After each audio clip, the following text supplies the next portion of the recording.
Good morning mga karos, good morning. Kamusta po tayong lahat? Ito, welcome back po muli dito sa aming channel. Another day and another house improvement.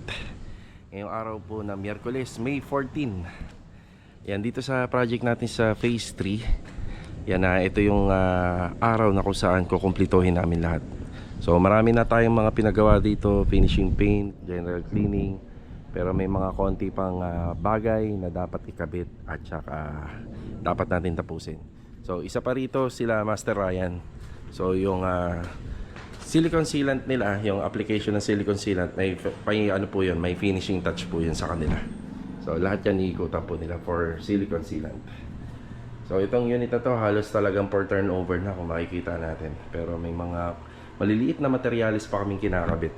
So kagaya nito, kahapon nabili ko na po to. So ito yung ipambabracket po natin dito, para detachable lang po yung ating curtain rod sa tuwing magpapalit po sila ng kortina. So pag dito na po kasi sa wall side yan, kailangan po natatanggal pa pag may kortina. Pero pagka hanger rod, kahit fix na para dun sa cabinet. Good morning Kuya Dindo. Good morning! Ay, si Master Jojo, good morning. Good morning! Ito na po yung ating TV. Google TV to, Smart TV. Yan, ipinakabit sa atin ni client. Mga ilang inches to, Jo? 55 inches. Napaka-perfect naman. 55 yata, parang 55. Ayan, susukatin namin. Yan, ganyan po yung tamang pagkuha ng sukat ng TV. 55, no? 55 inches. Okay. Grabe yung TV ni ma'am, tsaka yung TV console. Saktong-sakto po yung TV doon sa pagkakagawa po namin. Napakaganda. Yan, may mga konti pa po akong mga ipinakakabit dito. Naalala nyo, dun sa taas, pinalitan po namin yung gutter doon ng stainless. Yung downspout noon, yan, lalagyan din po natin ng linya para sa release po ng tubig. Ilalagay natin sa may floor drain. Tapos kahapon, may pinakabit po kay Master Jojo dito na flashing dito sa gilid. Yan, okay na rin po yan. Tapos yung sa aircon sa taas, may ganito rin po yun. Yan. May aircon doon, kailangan meron pagdadaluyan yung tubig kagaya nito. So yan, pinapinturahan ko na kay Kuya Dindo. Sige, maraming salamat Kuya. Kaya meron pa kaming konting bibilin dito, pero ano na lang po yun, elbow na lang. Tapos halos sa patapos na. Okay, yung ano nga pala, yung Flexiband. Ako na bahala, babalik po ako dito. Ayan na. So halos okay na. Okay na tayo rito. So update tayo rito mamaya sa mga magagawa namin dito at makukompleto. Sige. Yan, let's go. Yan, samahan niyo po muli kami ngayong araw na Miyerkules and enjoy watching po. Tara. Dala-dala ko nga pala yung kortina doon sa pinuntahan kong project kanina sa Phase 3. Ito yung sinasabi ko ng isang araw, medyo mahaba siya. Yan, medyo papuputulan po natin yung dulo para umikli. Yan na. Ayan, nasa Phase 4 tayo. Louie, good morning. Good morning. Ayan, halos tapos na yung installation ni Louie rito. Kuya Philip, good morning Kuya Philip. Good morning. Okay, bali yung ibang mga materialis dito na sumobra at hindi nagagamitin, dadalhin po natin doon sa project natin sa Phase 6, sa may Block 1. Rigor, good morning po. Morning, boss. Yan. So ito is nagliliha na, kaya ganito na siya kaalikabok. So ang ginagawa ko ngayon, pinatatanggal ko lahat ng gamit. Kuya, alis lahat, no? Opo. Yung polycarbonate lang ang pintuan, wag. At saka yung itong mga importante kagaya niya. Pero lahat na ipakilabas. Yung pinalalabas ko to lahat. Yung lahat yan. Kasi mamaya, pagkatapos niya magliha, papasadahan po natin ng ng map. Ang alikabok po kasi, kapag nalalagyan na ng electric fan at blower, sa air lang po lagi yan. Tapos ang ginagawa po namin, pinapatay po namin yung exhaust. Ayan, patay po yan. Kasi maaga yan mabubugbog sa alikabok. Yan, pupunta naman tayo sa Phase 6. Bali, ang update nga po pala rito, overall paint. Halos tapos na pati doon sa varnish. Ito pa, primer lang po natin to kasi may kakabit tayo rito. Tapos sa TNB, ayun na, water closet. Tapos yung cornisa, okay na rin po yan. Yan. Tapos ito, pakukubera natin.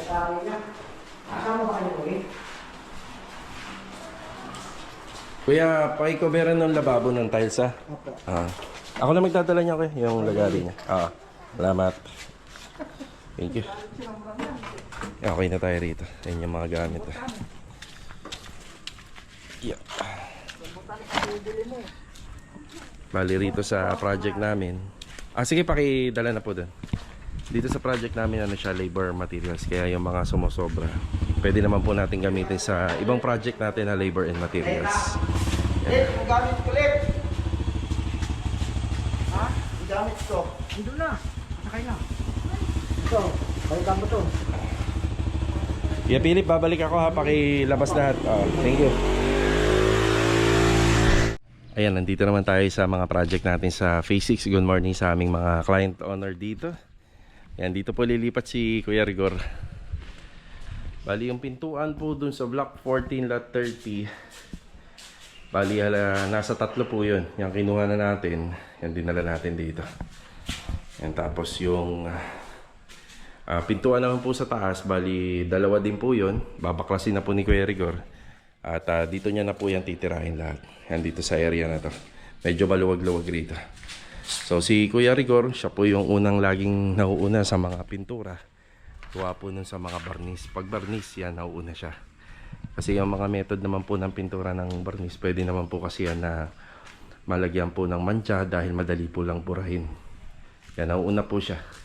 So pagka nabarnisan, kung mamantsahan po ng ibang pintura, wag lang po lacquer din. Yan kasi sa pangapader naman, di na tayo gumagamit ng lacquer eh. Flat lang. So okay lang, kaya mapapansin nyo sa mga videos namin. Yan, nauuna talaga yung mga varnish paint, yung hamba, yung pinto. Yan, tapos kokobera na po yan ng pwedeng dyaryo. Yan, or iingatan na lang para hindi magastos. So dito na po tayo preparasyon. Tapos may onting tinatapos lang dun sa magkatapatang unit na ginagawa natin dyan na up and down. Tapos ipa-priority po uli natin to. So pintor na lang po ang kulang po dito. Tapos may iba pang part ng mga installation kagaya po nito. Yan, tapos may ibang konting kornisa pa na dapat i-install. Yan, dun tayo sa kabila. Sir, okay, biglaan balik tayo rito sa project natin sa Phase 3 dahil itong hagdanan kailangan to mamaya dahil meron tayo papakabit pa kila Master Raya, Master Batang dun sa pag-akit ng hagdan. Tapos ngayon po pala ikakabit po yung bagong tangke ng gas, regulator on hose dito sa kitchen area. Yan o. Linis na rito. Yun si Kuya. Good morning Kuya. Bagong regulator, hose at saka tangke. Sa tangke ho ba, ilang kilo palagi ang ano yan, laman? Ang laman sa 11. 11 kilogram. Yan na. Para pag dating po nila ma'am dito, yan wala na pong iintindihin pa. So, Kuya, ikaw na rin po yung magtatap, no? Tapos ililik test mo na rin. Aha. So, balik ako, sir. Sige ha. May ito yung nakuha kong Hose? Okay. Sige po. Bali, paalis nga po pala tayo ngayon. Papunta tayo ng Riego de Dios project. Bali, kahapon nga po pala, after po natin mag-update dito sa mga project sa Lumina, bumili tayo ng tiles. So, itong tiles na to, gagamitin po sa poste. So, meron nakalagay dito sa likuran ko at meron pa dun sa may bandang likod. So, 30 by 60 yung gagamitin po natin na parang brick tiles na color gray. Yun po yung gagamitin natin sa mga poste dun sa Riego de Dios project. Ayan, shoutout po kay Ma'am Melissa Imperial. So matagal na po to. Ngayon ko lang po na shoutout. Yan, shoutout po from Kuwait. Yan, God bless po sa inyo dyan. At shoutout na rin po kay June Inocencio from West Rembo, Taguig. Yan, God bless po. Maraming salamat po sa walang sawa niyo pong suporta dito po sa aming channel. Yan, bali bibili na rin tayo ng mga kailangan pa ni Kuya Rigor para dun sa mga varnish paint na pipinturahan niya sa pinto. So mamaya babalik tayo dun sa project natin sa Phase 6. So unahin na po muna natin to. Let's go. Yan, tara. Okay, nandito na tayo sa Riego de Dios project. Meron ako mga biniling tiles kahapon. So pagtutulong-tulungan lang po muna namin maibaba. Si Rusty, oh. Rusty, good morning. Good morning. Yan, pinapa-chipping ka na po natin yan. Kaya Doming, good morning po. Babalan po muna natin ang tiles na gagamitin dito sa poste. Yes, Sandy, good morning. Ito, dadaling ko po ito sa, sa Anyana. Ayan. Bali, ang mga tiles na yan, binili natin sa Wilcon kahapon, 30 by 60. Gagamitin po sa harapan po ng mga poste. Sa harapan po. Ito nga po pala yung design and texture nya. Magandang bumili nito sa Wilcon talaga. Di naman nalalayo yung presyo sa mga ordinary na bilihan ng tile center. Kaya sa Wilcon po natin yung iba binibili. Yan yung sa mga harapan po. Or kaya hindi naman sa FC Tiles. Kaya sa private pool, ayun na po yung ating private pool. Yan. So hindi pa nakakapunta sila Sir Harold. Yan. Okay, babalan to. Ayan mga karakos, bali ano lang to, 7 box. So paikot na yan, 1, 2, 3, 4, 5, 6, 7, 8. So pag bumibili naman po ako, medyo sakto lang or kulang. Kung magkukulang to, yan, check na lang natin. Kasi sa isang piraso, dalawang poste ang malalagyan. 60 cm kasi yan eh. Yan, magpapabali na rin tayo ngayon. Pababali na ako ha. Ayan na. So ano ba nagawa rito kahapon? Ayun yung lintel beam sa gitna, tapos nakasintadahan na.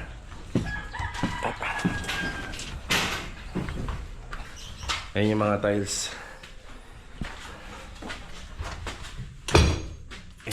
Minamaso na ni Rusty. So yung bubong kasi natin dito, yung wall natin, bali magkakaroon siya ng extension pataas. Yan. Dati kasing dos agos siya, mangyayari dyan, isang slope na lang po yan. Punta rin sa dulo. Yan. Ang wala rito is yung adhesive. Kaya may delivery tayo ng buhangin. 2 truck pa naman. Sige kayo na mag-assist ha.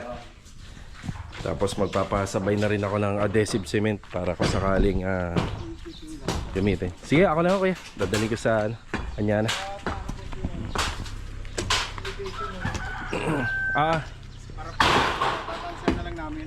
Sige, sige. Yun na lang namin susunod yung forma sa... lang tayo ng 20 pin natin. Okay na muna tayo rito. Bale. Kuya. Yung 300 yung kay kay Rusty. Yeah. Sige ha. Okay, thank you. Mamaya po may delivery tayo ng buhangin dito. 2 truck. Pili muna tayo ng materyales para kay Kuya Rigor. Then diretso tayo ng Anyana. Aabutan natin sila Kuya Chris doon kasi hindi naman sila nauwi. Tapos yung materyales mamaya, pag uwi natin, tanghali na yon, baka wala si Kuya Rigor doon. Yan, idadrop na lang po natin doon. Project natin. Tara. Ayan, galing na po tayo rito kay Ma'am Melanie Hardware. Yan, bali ang binili ko po rito is yung mga kailangan ni Kuya Rigor na materyales para dun sa mga pintuan na lagi nyo napapanood po dito sa mga project namin. So sa ngayon, alanganin na rin naman kung ihahatid ko kay Kuya Rigor kagad to kasi magtatanghali na. Yan, diretso po tayo ng Anyana project muna, tapos pagbalik ko, saka natin idediretso itong materyales sa phase 6. Ayan, nandito tayo sa Anyana. Ayan, sa office muna. So yung nagtrabaho kami dito sa Anyana Bel Air Central, madalas po tayo syempre kumuha ng gate pass. Ito lang ang disadvantage dito compared dun sa Riego project. Kasi sa Riego project, pagka meron ka ng construction ban permit, yan, malaya na makakapasok ang materialis dun.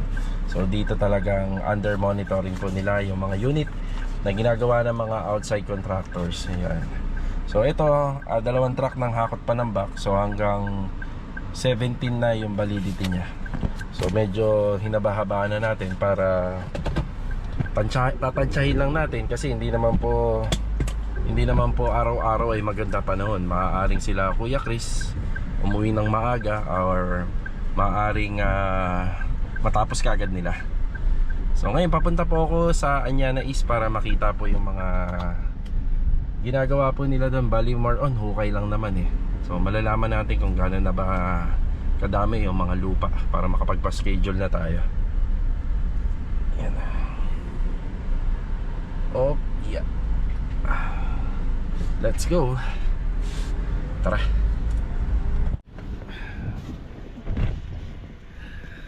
Habang nandito po ako sa sa Anyana East, habang papunta po ako dito, ayan, may tumawag po na subscriber, si Sir Erwin from Quezon City, na nakakuha ng bahay sa Lipa, Batangas, Lumina. So yun, talaga malayo na yun. Ayan, shoutout Sir Erwin, sana nabigyan ko po kayo ng idea. Tsaka sana matuloy na yung renovation sa inyong bahay. Ayan. Okay, Bulaga. Yun o, napakadami kagad ng lupa. Yun o. So, sakto, meron tayong gate pass na. So, ang gate pass na to ay para hanggang sa valid ng May 17. So, magpapahakot tayo kasi hindi rin naman po lagi din available yung mga truck na regular na naghahakot po nito. So, check na po natin yung mga nagawa nila rito. Bali kahapon nag-umpisa to. And then, sinisimulan na. Kuya Chris, good morning. Kuya Roel, good morning po. Yun na. 1.2 by 1.2, no? Okay, ito yung itsura. Mas malalim pa nga yung foundation ng perimeter nila natin kaysa sa kanila. Yan, 1.2 by 1.2. So pang ilan na ho to kay Chris? Apat na butas. Pang-apat. Kumuha na po ako ng gate pass para sa pull out. So kung may maghahakot mamaya, Sana sir, mahakot. sana mahakot. Pumanda-banda na rin. Okay, sige. Ako may maghahakot mamaya. So, 2 truck na ho kagad to. Mahigit na yan sir. So, mahigit na. Dito naman po, allowed naman po na maglagay tayo ron. Pero mas maigi pa nga rin ho kasi dun. Pakalaki ng tulong nito, ano? No. So, ito yung update. Tapos, tatalakayin natin sa susunod yung mga makikita natin dito. Kagaya niyan, water line. Ano ba tubo to? Di 4? Di 4 tubo. Oo, water line. So, yan yata yun sa Cats Basin, no? Yan na yung tumumbok yun. Punta rito. So, may hukay yan. Sa Biga. O, sa Abang. So, kaya medyo yan, maraming ang babaguhin. Yun ang yun din yung mga na-experience namin dun sa kabila. So asahan na natin yan kasi syempre gawa na yung bahay. Oo. Yeah, may poste po tayo rito. Kasi ang problema sir. Ano pa dito? Yung tinito. Okay. Pagpapadaan natin ng biga. Okay. Hindi kasi pwede naman po tayong dyan eh. Pwede na natin i-offset yan eh. Basta kailangan may biga tayo for CHP. So yan, pwede natin i-offset. So ang importante yung biga natin dito. Yan ang importante. May biga natin paikot. So dito meron tayong pinaliwanag ko rito na gano'n kami dito, na offset kami dito dahil meron yan ito. So ang asintada namin nandito. So isang lang naman yata yun. Isang hollow blocks lang. Ito pa kita naman eh. Ayan foundation. Hindi naman natin pwede tanggalin yan. Natin pwedeng tanggalin. Ayan, mag-offset tayo dyan. Ayan, bali sa ginagawa namin structural dito, may mga i-discuss pa kami kasi meron po tayong rito, ang tawag dito setback na 1 meter. Ayan, setback na 1 meter. Simula rito. Yan, makikita natin yan habang ginagawa. Okay na ako dito. Hindi naman po ako magtatagal na dito. Gawa ng yan pa lang naman po yung ginagawa. So papakita na lang po namin yung mga columns na ginagawa po namin. Yung pang-apat na sila. Tapos medyo madami nga kasi nga ang hukay natin dito is 1.2 by 1.2. Tapos ang dami kagad.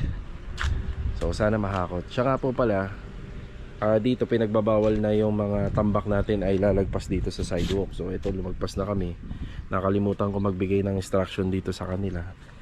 So sabi naman ng guard, palalagpasin muna nila to, pero dahil wala naman po masyadong ano rito, tao or bahay pa, pero sabi ko naman kukunin naman to. Yung mga ganitong kaso, within 24 hours naman yan, bago yan, bago kanila matitikitan yan. Medyo mahigpit nga kasi dito.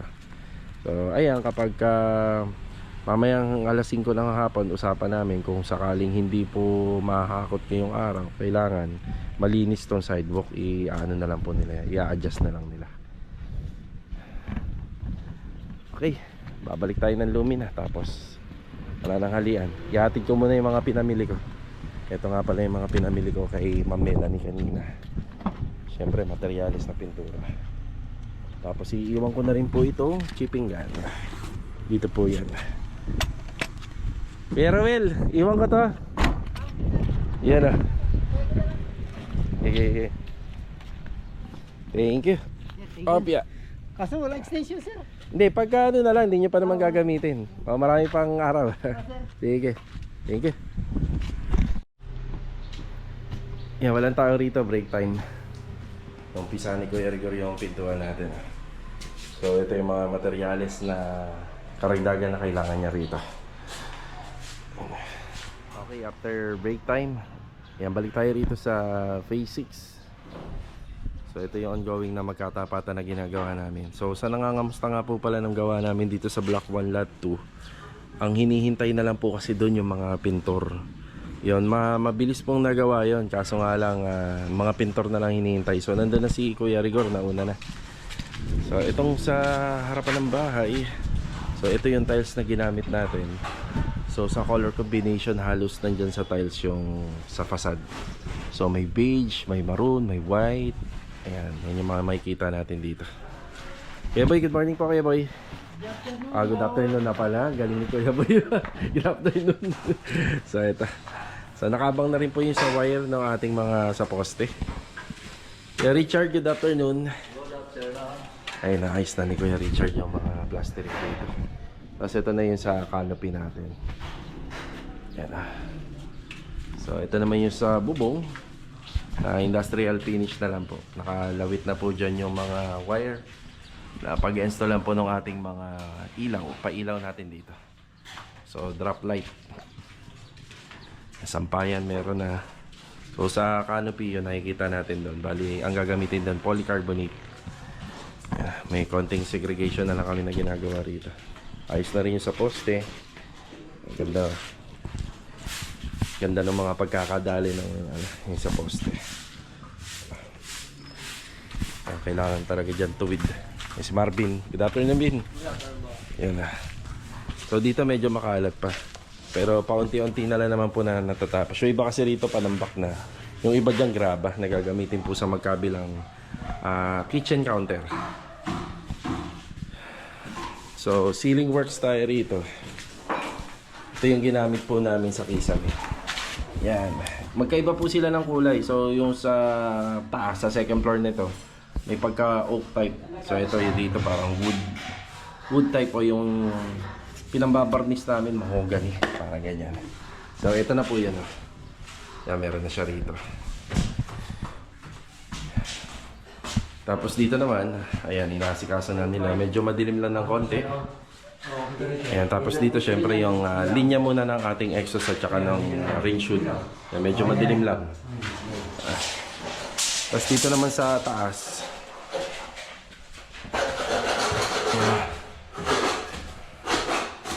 ayan si Louie. Good afternoon Louie. Good afternoon. Ayan, inasikaso ni Louie dito yung tiles. So dito nga pala napag-usapan namin ni client na papatay na yung bintana rito para lahat po isa naka-tiles. So may cover yan, pero yung window na binaklas niya ibabalik po namin sa labas. So ito naman yung ginamit na ano rito. Ayan na, yung ginamit na PVC ceiling panel. Nice.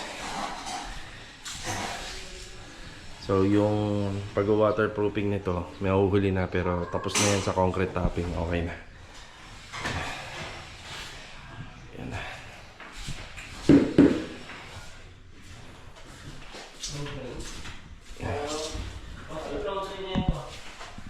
Yan, ganun pa rin.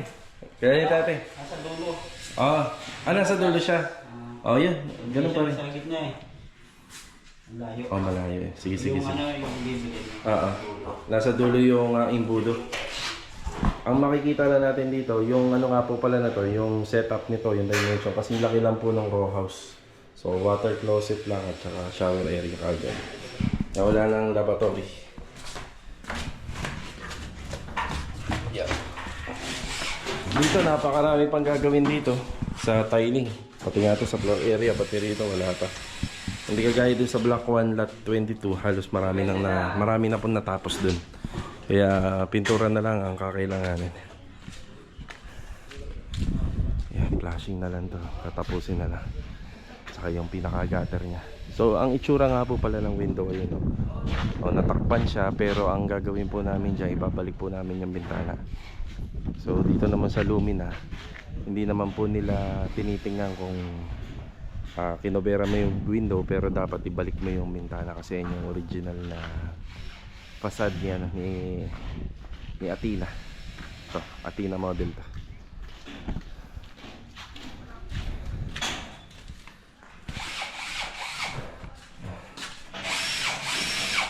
Start na uli sila rito. Ceiling. Ayun si Marvin. Yan, pinag-a-apply na po natin siya ng Elastosil dito sa mga ginawa natin flashing at saka bubong kabilaan.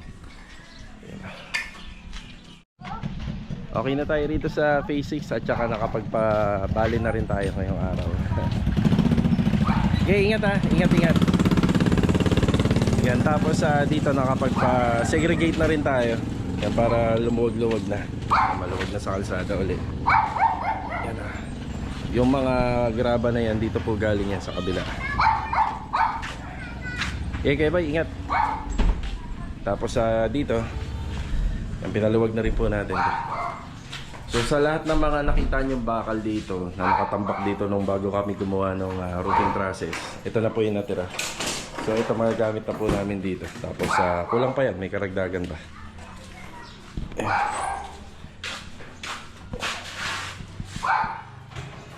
Yan, ayos na tayo rito. Punta tayo ng phase 3 para makapagbigay ng update doon.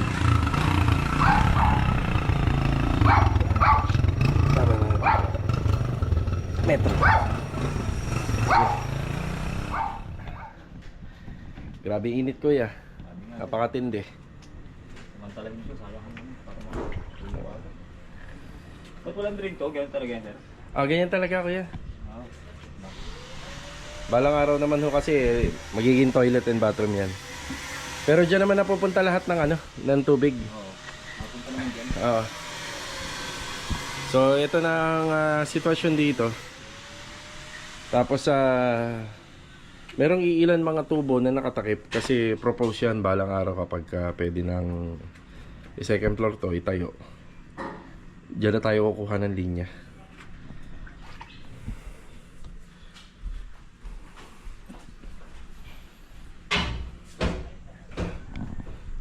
Ang ganda di sa kabila.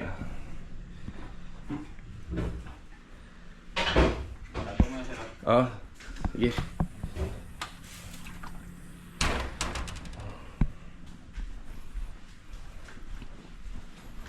So, ito yung bubong pinturado na po yan. So, na-retouch na.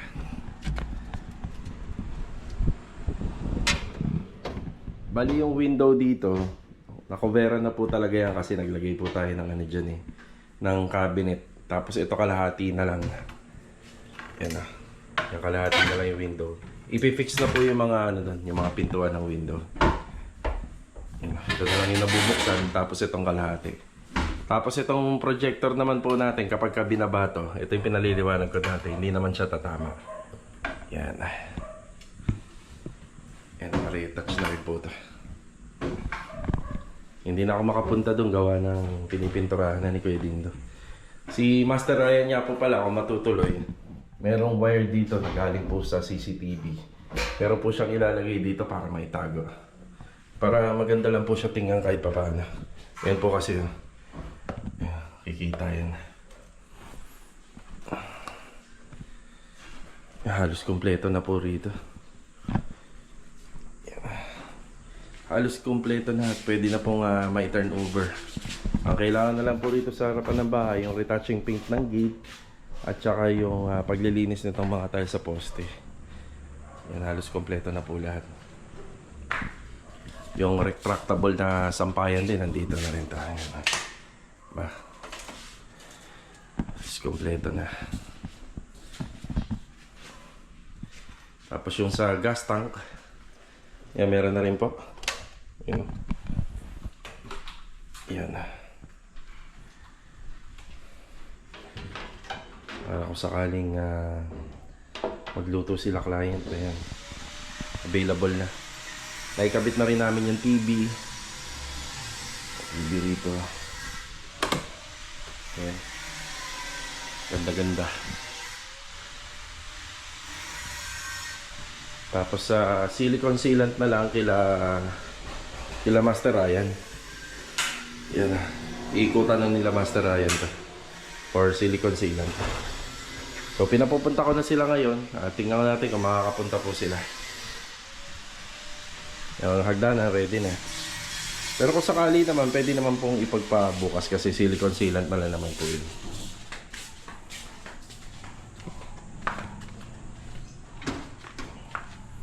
At itong mga ilaw, yan, papasilant na natin.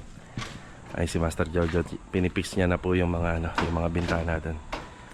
So importante po yan kasi kailangan po nakafix yan. Tapos ipapasilant din po natin yan. Kasi yung likod na banda dyan isa cabinet. So made of plywood. So ipapasilant din po natin. So wala na akong masasabi sa bahay na to. Simula ngayong araw na to, pwede na po natin siyang i-turnover. Pero sa mga susunod na araw, yung mga ilang araw pa namin na lilipas dito, dahil ang deadline naman natin ito isa May 17 or 18. Yan, kahit pa paano may mga magagawa pa rito. Halos tapos na. Yan, bali retouching paint na lang po yan. Turnover po natin ang malinis.